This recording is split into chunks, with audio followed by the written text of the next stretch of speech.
வணக்கம் குழந்தைகளே, பழங்களின் உலகத்திற்கு உங்களை வரவேற்கிறோம். நான் ஆப்பிள் சிவப்பு, இனிப்பு பானான், வாழைப்பழம் நீளமாகவும் சுவையாகவும் இருக்கிறேன்.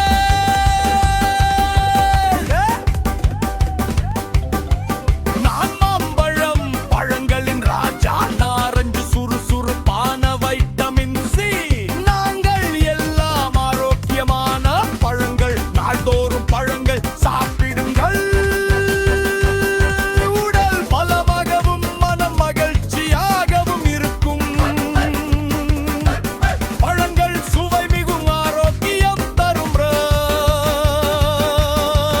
நாள்தோறும் சாப்பிடலாம் நல்ல பல